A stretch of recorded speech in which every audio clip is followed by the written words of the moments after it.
Keane et Spiraling. 7h26 tout presque. Bah oui, elle est là, en pleine forme. Nous sommes vendredi. Bonjour Aurore. Bonjour Ben.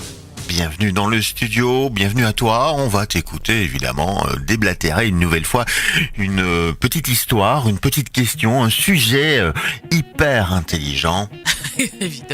Évidemment, le pense-bête, c'est maintenant et nous sommes vendredi.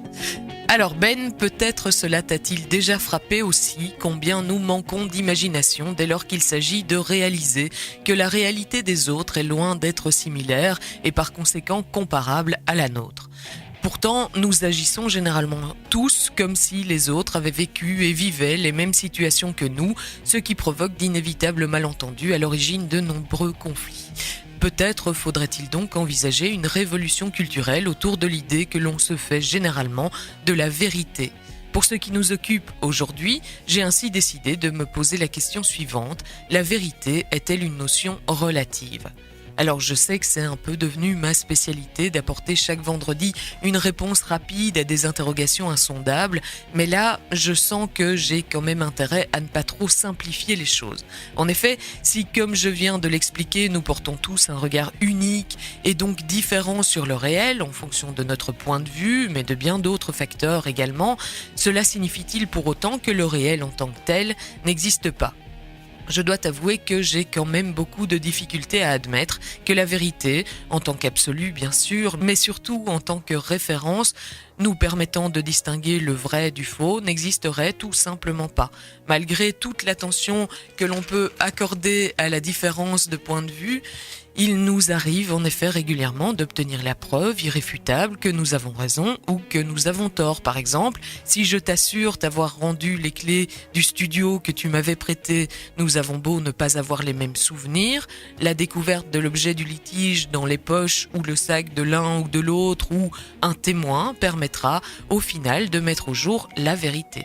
Plutôt que relative, qui sous-entendrait que rien ne peut jamais vraiment faire l'objet de certitude, je privilégierai donc le terme de situé.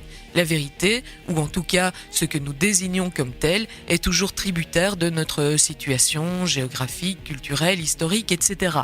Ce n'est pas qu'elle dépende de nous pour exister, c'est que nous ne pouvons la faire exister pour nous qu'en fonction de ce que l'on en voit. Néanmoins, je ne crois pas qu'il faille pour autant cesser de la considérer comme un horizon à atteindre pour notre connaissance, car il existe bel et bien deux voies complémentaires pour s'en rapprocher, le raisonnement logique et les autres. Si nous vivons tous des situations très diverses, la logique, comme les mathématiques, a en effet démontré sa permanence, sa pertinence et donc sa capacité à être universellement admise et partagée. Par ailleurs, si mon point de vue est limité, il semble raisonnable de penser que plus je le mettrai en commun avec celui d'autres individus, et plus il s'enrichira et se rapprochera donc, si pas de la vérité, au moins d'une forme de sagesse quant à sa nature. Ainsi, plutôt que de relativisme, c'est bien de discussion et d'argumentation dont nous aurions besoin pour dépasser le caractère forcément toujours limité de notre compréhension du monde. Ok. Merci Aurore pour cette rubrique toute légère, ce cours sur la vérité vraie. Eh oui. Un excellent week-end à toi déjà, moi je te le souhaite comme ça. Bon vendredi aussi, mais bon. Bon week-end aussi, oui. Et on te retrouve lundi en pleine forme sur nos antennes. Merci, la suite c'est la musique, les Four Non Blondes avec What's Up, ou bien encore les Innocents.